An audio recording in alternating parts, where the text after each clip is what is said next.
gentlemen, Star Wars. When it was released in 1977, no one had any idea just how successful it was going to be. Star Wars was not just a successful film, it was a successful film franchise that also would go on to become a successful comic series, novel series, and most importantly for us today, a successful video game series. The 1990s was one of the best times to be a Star Wars fan, as it was undergoing a resurgence due to the success of Heir to the Empire. In 1996, Lucas decided to test the waters again with his release of the multimedia franchise known as Shadows of the Empire. Lucasfilm pulled out all the stops for Shadows of the Empire. It received a novel, a comic, a video game, a toy line, and even a soundtrack CD. The novel was written by Steve Perry and takes place between the events of Empire Strikes Back and Return of the Jedi, and was nothing short of excellent, and the novel was what got me into the EU. I picked it up due to loving the game, and I was not disappointed by its quality. The novel is a little different from the game. Dash Rendar is not the main character. Instead, it follows the adventures of Luke, Leia, Lando, and Chewie. The main villain is the same as the game, the evil Prince Xizor, and he has some great lines and a somewhat sympathetic backstory. But the novel pulls no punches in showing just how much of a sleazy lizard he truly is. Which is fitting, because old Sheezy is a foul lizard man known as a Faline. In the novel, there is an awesome / kind of funny scene. He decides to go to a fancy restaurant in the Marinai Mountains, the only place on Coruscant that is not filled with cityscape. At this exclusive, fancy restaurant, he decides to have an evil pear. A pear so deadly that if you cut it into 100 teeny tiny pieces and gave it to 100 people, all those people would die. In order to prepare it, you basically have to be some sort of super ninja maid chef. And he, of course, partakes in it because he got that money. It shows that he knows the finer things in life, and he likes to take a few risks here and there. Darth Vader also gets some character expansion as well, and we learn that he can partially heal up his lungs if he is sufficiently angry enough. All of the big heroes get some cool moments as well, and Luke and Leia get some character development. And Luke gets into an epic fight with a Terminatrix. All told, this novel is top tier and belongs in the top 10 EU novels. The comic is just as good as the novel, but it has a greater emphasis on Boba Fett. The idea was that all pieces of media would tell the same story, but each media bit would show events from a different perspective.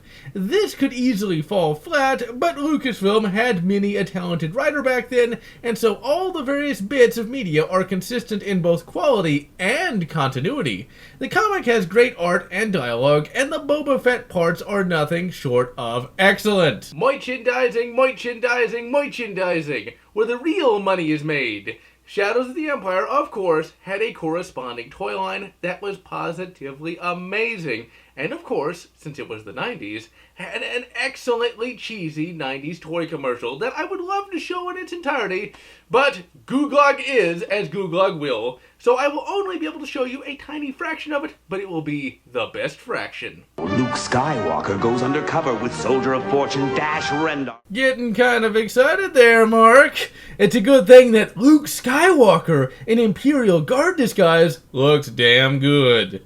Back in the 90s, I had 3 action figures from the toy line. Luke Skywalker in Imperial Guard disguise. What's kind of funny is that in no piece of media does Luke Skywalker actually don this outfit. It's Lando that does it in the novel. Still though, this is an excellent figure and has lasted the years quite well. Although I have long since lost his force pike and have given him the boring but practical E11. Next, we got Chewie in Bounty Hunter disguise. This is my favorite Chewie of the lot, as he has a lot of fine detailing compared to his buck-ass naked regular figure. And he has a big-ass blaster that is exquisite as well. And it even has a little rocket on it, and kind of looks like the super gun from Fifth Element. As a kid, this figure was usually a boss in my various play sessions, and the robot eye usually shot frickin' lasers out of it. In my imagination, at least. And finally, we come to the big man himself, Dash Rendar. This is the main character of the game and the flagship character of the toy line. In the comic and novel, he just cameos so as not to distract from the mainline heroes. Dash Rendar's figure was one of my favorites as a kid. The detailing is nothing short of amazing, and his design is top bloody tier. As a kid, I loved his epic Durasteel breastplate and his distinctive shoulder pauldrons. Really, for me, he was right up there with Han Solo in terms of enjoyment. His weapons were also cool as well. He has a blaster rifle attached to a backpack power source via a Steadicam rig. Be careful when storing this rifle, as it's quite thin and can warp if you place heavy weight on top of it. His pistol is also quite epic as well. I always thought it was a disruptor, and when playing would imagine it disintegrating stormtroopers or the Joker, depending on if Dash teamed up with Batman. Sadly, the Dash Rendar figure does suffer from one major issue. It cannot stand up on its own. The legs are designed in such a way that he is always falling over. When I was shooting this segment of the video, I got him to stand up once for about 3 seconds. When it comes to displaying him, it is somewhat difficult, and you will likely have to tape down his feet. The toy line also featured 3 vehicles: a reissue of fan favorite Slave 1 and Dash Rendar's Outrider, along with an S-Swoop. The Slave 1 reissue was, and still is, an excellent toy. You can load up poor old Han in Carbonite, and you can move around Boba Fett's seat. Since I do not have a Shadows of the Empire Boba Fett, my 80s Repro Fett gets the pilot seat of honor. The vehicle also has a handle at the back, so you can easily fly it around. This was not a toy that I had back in the 90s, sadly, but despite that, it still has an honored place in my collection. Dash Rendar's Outrider is badass, even if it is not game accurate. I bought this toy literally 3 weeks ago, and it is currently displayed on my desk. The detailing is damn good for a toy. The toy acts more like an oversized fighter than a Millennium Falcon-styled freighter, and its action feature turns it into a bastard child of a B-Wing. Lastly, a swoop bike with swoop rider was released. This, of course, is an S-Swoop and not a generic swoop. Get it right! The S-Swoop is an even more dangerous floating motorcycle. If the Aerotech Z71 speeder bike was a Ford Pinto, think of the S-Swoop as a BMP with magnesium fuel tanks. The bike is of a cool design, and the Swoop Trooper is a great addition to any villain army. The toy line was pretty bloody good, with great figures and vehicles, and due to its high popularity, they were all made in fairly high numbers, meaning you can get these toys on the cheap, and they are definitely a cool addition to any Star Wars toy collection. Lastly, we have the audio CD that featured new Star Wars music that was nothing short of unadulterated pleasure for one's ears. The music was well composed and played, and if I played even a few seconds worth, the whole video would get taken down. And now we come to the game Shadows of the Empire. It was released in 1996 for the Nintendo 64. I personally didn't play it until 1998. I discovered it at a game shop called Megaplay, now a Vietnamese noodle house. And I had to save my pennies for what felt like a bloody eternity to finally purchase the game. When I finally did, well, immediately thereafter I had to go to a relative's house for some unknown reason.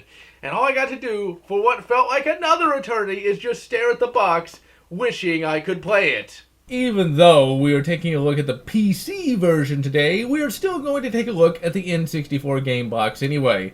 This is my original 1998 copy, and despite N64 games coming in cardboard boxes, this box has stayed the test of time.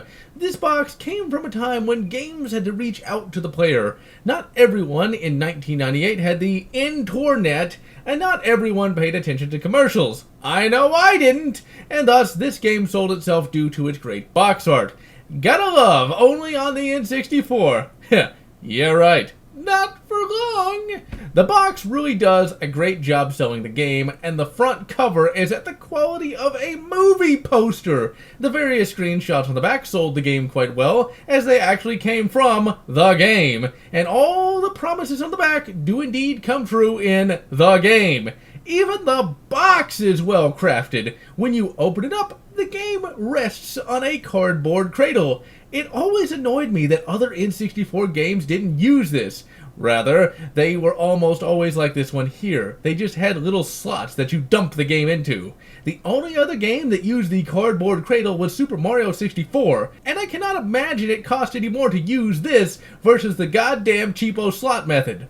One last thing to note is the label on the cartridge. You get an awesome stormtrooper shooting his E11 at the audience. After all that bloody waffle, this bloody game better be worth it. Good thing it is, and spoiler alert, I can't recommend it enough. Just make sure you don't tell anybody until after the video. So now, let's fire up the PC version and see just why people born 10 years after the fact still cannot get enough of Dash Rendar. Project lead Mark Hy Hutchinson had this to say on the development of this game. Some team members regularly worked over 100 hours a week for the better part of a year. That dedication shows in every aspect of this game. If the developers had not put in that much time and effort, this would just be another throwaway game that didn't quite cut it. Now, we must remember several things about this game. One, it was meant to be an N64 launch title. The devs hadn't even seen the bloody machine, and allegedly they were not even allowed to see the controller and had to feel it through a box. Two, we must also remember that this game was developed in 1996. Everything in this game was nothing short of cutting edge. The developers at LucasArts were on the forefront of game design. That's what LucasArts gave you in the 90s and early 2000s. Things you never thought possible. Shadows of the Empire features 5 different gameplay styles that all work, and they are all extremely fun. Unlike in other experimental games, there is not one gameplay style that stands out as the bad one. Quite the opposite. There is one gameplay style that stands out as the best one. Ladies and gentlemen, allow me to introduce you to the Battle of Hoth. The Battle of Hoth is the most beloved level in the game, and its gameplay was touted as beyond next gen. It was, dare I say, game-changing? In 1996 and in 1998 when I played it, no one had ever seen anything like this. In 1993, you had this. Mode 7 at its finest, but it was still pretty bloody basic when you compare it to this. You feel like you were actually in the battle. You feel like you were actually in the movie. Remember, 1996. Nothing like this had ever been done before, and LucasArts got everything right. The controls are spot on, the camera angles are spot on, and you have multiple camera angles too, including a first-person mode that looks absolutely amazing. The enemies are also spot on. They take enough damage to be fun and can shoot you down if you are not careful. I cannot imagine how much time it took to get the tow cable segment right. So much had to go right here, that it positively beggars belief. That's where your 100-hour weeks went. This segment of the game proved so popular that it spawned its own franchise. The Rogue Squadron series, among others, used this exact gameplay and proved to be extremely popular. The rest of the gameplay scene of the game is still quite good, but the most enduring will always be the Battle of Hoth. You get on a turret in the Outrider in 2 levels, and the turret segments are fun and really bloody tough. You can control the Outrider in what is quite likely the second best level in the game, and it controls amazingly well and is a good call forward to being able to fly the Millennium Falcon in Rogue Squadron. In one level, you ride the crotch rocket from hell that is the S-Swoop. 100-hour work weeks. If just one element of this level was off, this would have been the worst level in the game. The S-Swoops go really fast, and the level is filled with hazards, and you have to knock the enemy swoops into walls to kill them before they reach Luke. The controls are tight and responsive, and you have plenty of time to kill the various swoop gang members. The Crate Dragon's share of the game is the third-person segments. These were seen as the weakest back in the 90s and are often underestimated today.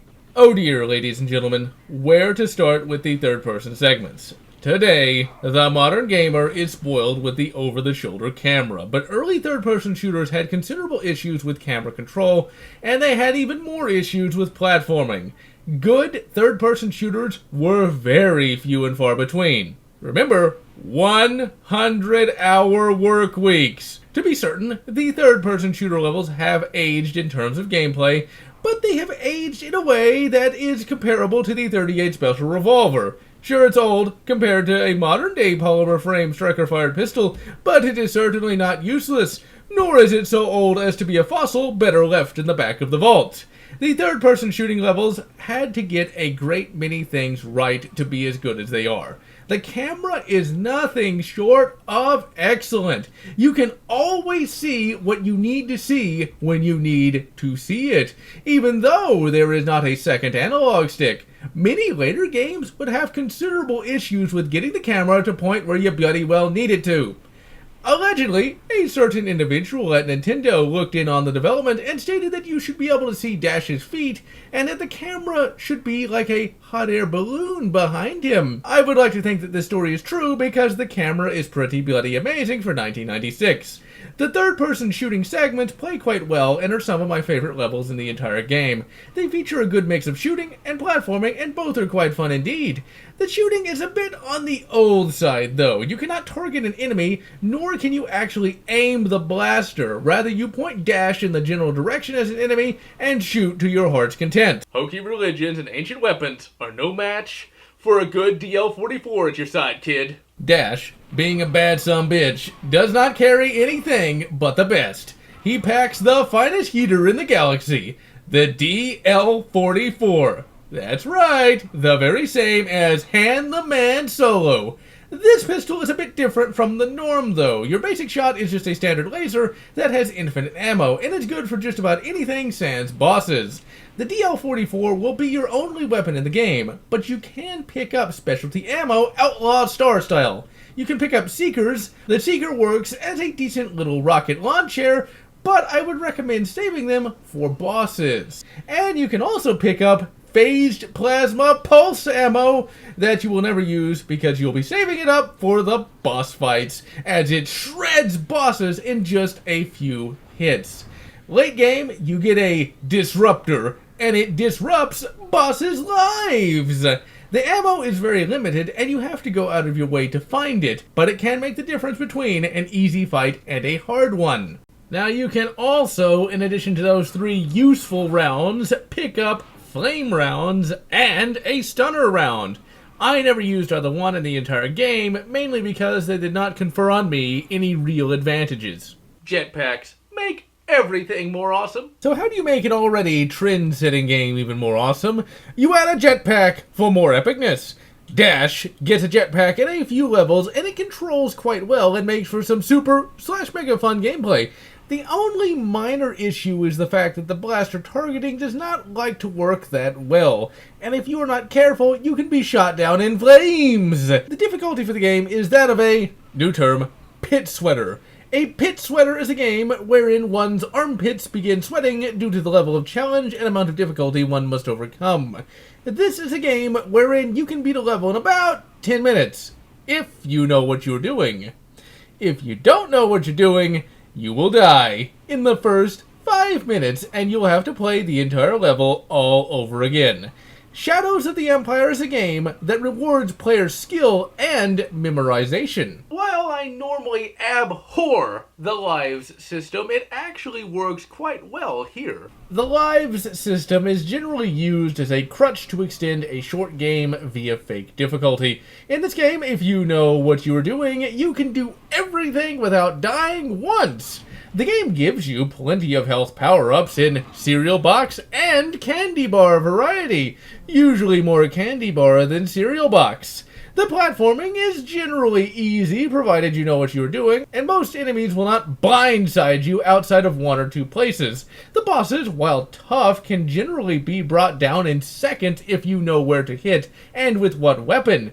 In short, the game is as easy as you, the player, make it. If you go into this game wanting a challenge, you will get one. If you go into the game expecting to just breeze through each and every level, expect to die, and die a lot. One of the things you will have to do is learn. You need to learn why you died so that when you replay the level, you will not die again. I happen to like the live system in this game because you get instances where you are on your last life and you are at 10 health and you just barely cleared the last 2 stages, and know that if you take one more hit, you go all the way back to the very start of the level. Always remember, every level is 100% doable so long as you do your part. Still though, if you are not used to the game, expect to see Shizor's ugly green mug every 10 minutes. There are challenge points that you can pick up from challenging places. The more you get, the more extra lives you get. Remember though that these are in challenging areas and you can die fast trying to get them. The third-person segments also feature different camera angles, including a first-person one. That, both then and now, I don't really like, due to not being able to see your gun. The graphics have aged. Even I will admit that. Today, we are looking at the GOG PC release. So this is the very best that the game will ever look without either A, a remake, not gonna happen, or a high-res texture pack. Get to work, modders. Doom has enough, goddammit. Dash Rendar looks like he is a cosplayer with cardboard armor. The enemies also leave something to be desired as well, and the level textures are really weak. However, some parts of the game look better than others. The Battle of Hoth looks great, even though the shield generator looks like it's made of, well, cardboard. And I still feel that the graphics in the Hoth levels look better than the later Rogue Squadron graphics. But that is a story for another time.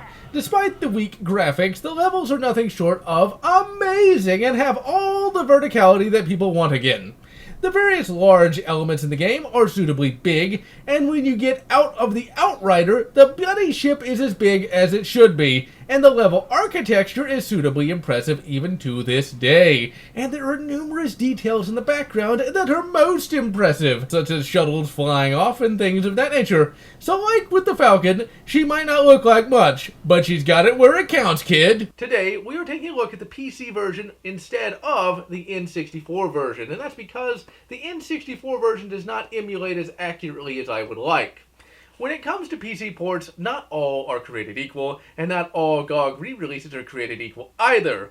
Thankfully, when it comes to games, Shadows of the Empire has a PC port that is every bit as excellent as the game itself. The PC port does more than merely work. It is almost a remastering in and of itself. When you launch the game, you are taken to a tool panel that gives you numerous graphical options, and it even tells you that if you select a screen resolution over 720p, that the cutscenes will display weirdly. The PC port also has 0 bugs that I can find, unlike the Rogue Squadron 3D PC re-release with its thrice damned camera bug. Oh yes, we shall get to that later. The controls for the Shadows of the Empire PC port are also quite good and require 0 configuration to get working. From GOG, they ship 100% excellent. The WASD keys all work well, and the mouse look is enabled by default. And it's not in that goddamn flight configuration either. Like the game itself, the PC port spoils you into thinking all GOG releases will be like this. Alas, that is not the case. Playing this in 720p is an amazing thing, and the game looks far better than it did in 1998 when I played it. Back then, I played it on a tube TV with an RF switch box. The resolution in the PC port compared to that is more or less a miracle given from the machine god himself. And we should all appreciate it when PC ports actually give you high resolution right out of the proverbial box with 0 tweaking or patch searching. Music for the game is just as legendary as the game itself. The PC version, of course, has the better music compared to the N64 version, but it's nothing short of sorcery how LucasArts got all that great music on a bloody ROM cart. I'd play the music, but I don't want this video blocked everywhere but Borneo. Sound design is also quite good and turns me on.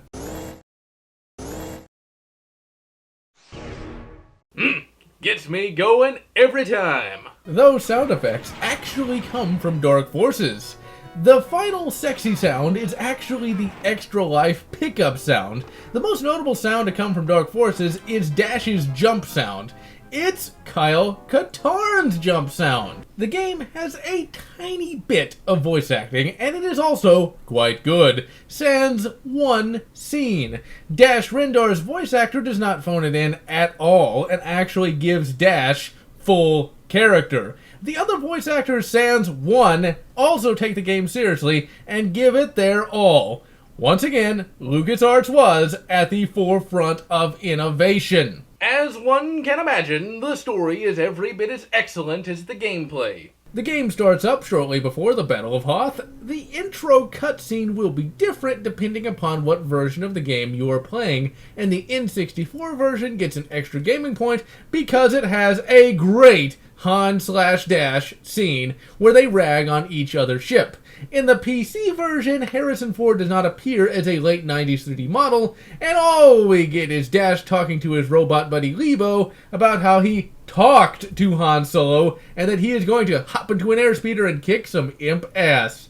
Lebo reminds him that it's been some time since he last flew an airspeeder, but Dash doesn't care and gets to blowing up AT-ATs. The interactions between Lebo and Dash are quite excellent, and sadly there are not nearly enough of them, and they make an excellent team. Sort of a proto-Tony Stark and Jarvis team-up. You fight through the Battle of Hoth, but as you would expect, the Imperials still blow the generator. You end up back at the hangar, but surprise, surprise, the doors are offline, so you have to fight through Echo Base. One problem here, in an admittingly awesome scene, you see the Millennium Falcon bugging out. Where's Darth Vader? In ESB, the Millennium Falcon just barely escapes Vader. Here, he's absolutely nowhere to be found. If he was somewhere to be found, the game would have a massive boss fight right in the first 5 minutes. The Echo Base level is quite fun, and you even fight a couple of Wampas. The most annoying part is right here. In the 90s and today, you can blow your lives by slipping and sliding off the goddamn ice cliffs. Has anyone ever heard of goddamn railings?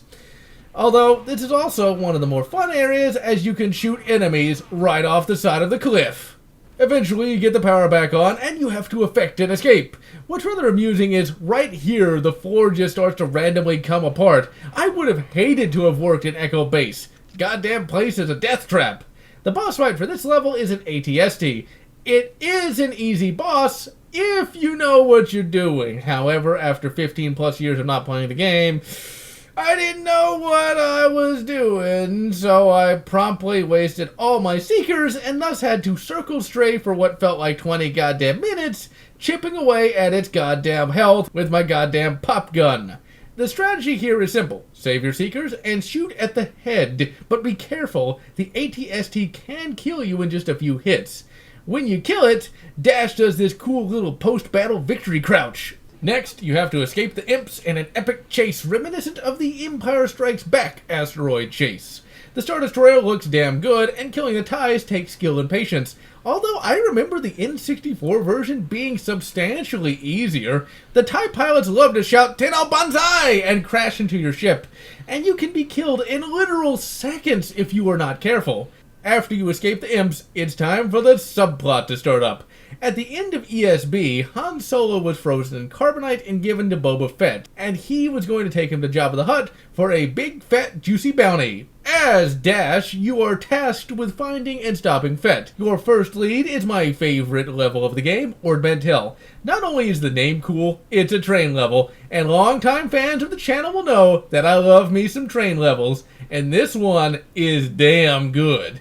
It was also my favorite level as a kid. The platforming here is quite fun. You have to hop from train car to train car, dodge obstacles, and fight enemies. The level is also filled to the brim with cool Easter eggs, such as junked AT-ATs that for some reason I thought were the destroyed ones from ESB, and you pass under a massive bridge from an Imperator-class Star Destroyer. Eventually, you face off with IG-88. He has barricaded himself inside of a salvage plant, and you have to bust in and get him to tell you the name of the planet where Boba Fett is hiding. And you do this by crashing through some big-ass doors with the train. This does get lampshaded. safety door is closed, but if you reach the hover train's engine core, I can shut off the auto brake remotely and easily crash the train through the door. Easy, you say? What's really funny is the fact that he trash talks you and just straight up tells you where Boba Fett is going, thinking he's going to easily defeat you. What's even funnier is that my mind immediately went to Star Trek VI, where something similar happens. The Klingon Commandant of Rura Pinthe says, "Since you're all going to die anyway, why not tell you?" Sadly for Kirk and Spork, what ends up happening is they get beamed away just before the Klingon Commandant tells them. Thankfully, Dash has the luck of a Corellian. IG-88 is an extremely fun boss to fight. He has numerous attacks, and he jumps about like the bloody Super Mario. And he can also shred you at extremely close range. So you want to keep on the move and just keep blasting him with whatever you have on hand, be it Seekers or just the standard laser shot. And with information in hand, you travel to the canyon world of Gaul. In the comic, this is where Dash leaves for a bit. He leads Leia and Co. to the planet, and then says, "Good luck! You didn't pay me to fight!" In the game, Leia must have sprung for more than 5 space bucks, because Dash lays the smackdown to everything in his path. This is my second favorite level in the game, because it's impressive visually, and you get a jetpack in the second half. There is also a rematch with the AT-ST, and this time, oh yes, it's personal. And it goes down like its armor was made of cheesecloth. Eventually, you face the big man himself, Boba Fett. And old Babadoo ain't going down easy, son. He too has a jetpack and jumps around blasting you and shooting Seekers at you as well. What's funny is the fact that he never trash talks you and acts like this is just a mere distraction. Defeating Bodo initially appears easy, but then he hops right into Slave 1, and if you are not ready for that, you will be killed in about 2 bloody seconds. If you happen to survive his initial onslaught, you will shoot at his ship and absolutely nothing will happen. You will then be shot enough times to make Swiss cheese envious, and then you will likely be out of lives and you will begin raging. Then, after a little bit of trial and error, you will learn that you have to shoot Slave 1 in the windshield. Once you do that, Fett's ship crashes in a remarkably steady manner. That's right! That's right! Who the man? Who the man? Ship all banged up? Wait till I get me another jetpack! This to me is the hardest boss fight in the game, since the game never tells you to shoot Robert Fettuccini in the windshield, and even then I had to attrition it because those Starship grade blaster cannons hurt. This is a boss fight that will really get the old pits just a sweatin', and you will jump for joy when you finally put the Mando Menace in his place. Surprise! He gets away anyway. Yep, in the next text crawl, we learn that Cheese escaped despite your best efforts. This is fine though, because it makes both fans of Dash and Fett happy. Dash cams are happy because they can say that Dash let him go so that his feelings wouldn't be hurt. And Fett fans will be happy because the mysterious menace of Fett was not besmirched. Even though Fett won the day, Dash is still hired to keep an eye on Leia's pie-in-the-sky brother, Luke. Luke has since gone back to Tatooine to build himself another lightsaber after losing his original one on Bespin. Dash shows up and has to go on an epic chase to stop a swoop gang. The chase is fun, and the level provides a great deal of challenge. The Space Angels are easy enough to kill, but you will more often than not find yourself getting blown up by crashing into a wall. And may the Force be with you when it comes to threading the needle. The level takes you through a smallish Beggar's Canyon, a location mentioned in the novelization of Episode 4. Luke flew his T-16 Skyhopper around it and damaged a stabilizer when he threaded the needle. This circular rock formation. Guess what? You have to thread the needle. And it ain't easy. One try had me thread it, and then immediately... Okay. I'm okay. The Steam controller may live. I wasn't using it anyway, but it'll live for now. After you make it to Luke's, you find out that Luke learned of a freighter carrying a computer to the Death Star 2 from Prince Skeevy Green I. Dash is at first skeptical, but agrees to go on the mission. This happened in the comic as well, and the freighter mission there goes very differently. In the comic and novel, A bunch of Bothans get blown up by a diamond boron missile, and Dash feels bad about it. Here, there are no Bothans to be found, and you instead take on the entire freighter yourself, and after slaughtering the entire stormtrooper contingent, you face off against an evil loader droid. I actually forgot how this particular battle went, and my memory swapped the loader droid in the final stage of this level with the gladiator droid and arena from a later level entirely. The next crawl informs the viewer that Leia has met with Prince Greenman and that old Skeevy is up to no good. In the novel and comic, Shizor tries to actually seduce Leia, and he is almost successful due to his pheromones. But this is Princess Leia. She resists him and knees him in the crotch. Sorry, Prince Skeeve, human girls ain't so easy. Unless, of course, you are Jim Carrey, Jeff Goldblum, or Damon Wayans. So now, you have to help Luke rescue Leia from the clutches of Prince Perv. You go down into the sewers to sneak into Green Perv the First's palace. In the novel and comic, Luke and Lando join Dash on this rather smelly adventure. In the game, you sneak in through the drain pipe while they go through less smelly climbs. The level is well designed, and you get some great fun with the jetpack. The boss here is a giant Dingawa. That is easy enough to kill if you know how to. The final third-person level is Shizor's Palace, and it seems that the Green Perv was a fan of the human formerly known as Prince, because the entire place is purple. In this level, you have to plant some pulse bombs to blow the palace sky bloody high. In the novel, Lando dropped some thermal jets down an exhaust shaft, and that blew it up. I feel that both of these can actually work. Lando, knowing that Dash was doing the bombing, might have just done the thermal jetting as a bluff, knowing that one bloody hand grenade would never be enough to blow up an entire palace. This is an extremely hard level, especially when you plant the bombs. In the bomb planting area, there are numerous flying enemies, including the goddamn torture droid. Expect this to take a couple of tries. After you turn Shizor's Palace into beachfront property, it's time to take the fight to space. In the novel, Shizor cheesed it to his personal skyhook and began fighting both the rebels and the Imperials. And Dash, being the bad sumbitch he is, wanted in on some of that sweet, sweet space action. This level is split into two parts. The first is a basic turret segment that is almost impossible and the most annoying part of the game. Just look at how fast the enemies can kill you.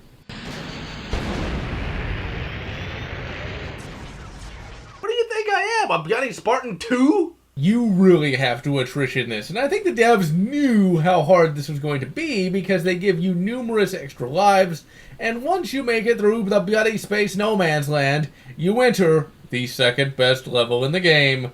You get full control of the Outrider. Sir, you better take over the ship. We've reached the skyhook. It is as if a million voices cried out in absolute joy. The Outrider controls quite well and even has a first-person view, and your objective is to take out 4 turrets and then blow that thing and go home. The turrets are tough and can kill you in a few hits and even regenerate health. Once they are dealt with, you fly into the skyhook and pump a bunch of torps into the reactor. You do this, and then it's game over. The final 2 cutscenes are simultaneously cool and terrible. After you blow the skyhook, you are treated to a cutscene between Luke and Leia. Luke sounds okay, but the voice actress for Leia sounds so phony it's just depressing. In all reality, you could easily clip this scene out of the game. The next scene has Dash Rendar talking about how faking his own death was a great move because 1, he ain't in this for your revolution, and 2, he doesn't want to be knifed in the back by a former Black Sun gang member. For me, I like to think that Dash's story was the real one, and that the novel and comic are just the official history that was written post-Galactic Civil War I. While Dash may seem superficially like Han Solo Jr., he is actually a very different character with a very different upbringing and outlook on the world. Han was always going to be the hero. If you read the young Han Solo books, you know that Han was going to get mixed up in some kind of rebellion. If you read the Han Solo trilogy from the 80s, you knew he was going to be General Hero Dude. Dash is less of General Hero Dude and more good guy. He's a good guy. He helps the weak and punishes the guilty, but he is still just a good guy that wants to live his life and not get shot, stabbed, or otherwise blown up. So he helps the rebs, but then he wants out. And when you look at the sheer number of people who die in the Star Wars universe, it's easy to see why he wants to go the fake murder route. Dash is not force sensitive. Just about every big hero in Star Wars is either force sensitive or knows someone who is. Dash was able to do all he did without having any bloody force powers, and even Kyle Katarn cannot make that claim. If there had been a Shadows of the Empire movie, I would have liked to have seen Dash Rendar played by Robert Downey Jr. in the style of Tony Stark, as that would be fitting for his character. Prince Shizor is a great villain and is suitably intelligent and fun. Sort of a Hans Gruber / Don Corleone / Walt White in space. A character that sadly does not appear in the game, but does appear in the novel, is Guri. She is a Terminator and actually is the star of the sequel comic. She has some hidden depth to her programming and has a great boss fight with Luke at the end of the novel. Hokey religions and ancient weapons are indeed a match for sexy Terminatrixes. The general plot for Shadows of the Empire was exactly what we wanted from Star Wars. It was serious, it made narrative sense, and it was most of all, fun. The legacy of Star Wars Shadows of the Empire was considerable. It showed that Star Wars was still as popular as ever, and that people wanted more. Sadly, it also caused Lucas to create the prequels, but on a positive note, Shadows of the Empire would give rise to the excellent Rogue Squadron series of games that would last 3 amazing games. There would be a comic follow-up in 1998 called Shadows of the Empire Evolution, and it would follow the adventures of Guri as she attempted to become more human and excise her Terminator programming. Sadly, Dash wouldn't be a character in this comic and only showed up in the final panel. Despite that, the comic was well written and Guri's story was quite a good cap to the Shadows of the Empire story. While I still have many fond memories of the N64 version, I generally recommend the PC version over it, as it will of course have slightly better graphics, and at the very least it is much easier to get working than this one. And of course, I cannot recommend it enough, and it definitely deserves a playthrough, or 10, as it really is one of the best games in general of all time. And so, I am GeneralLotz, wishing you good Jedi Knight 2, Jedi Outcast, and I'm also gonna wish you good Rogue Squadron, or whatever makes you happy. If you enjoyed this video, please consider subscribing, and if you can, please consider supporting me on Patreon so that I can continue bringing you this awesome content.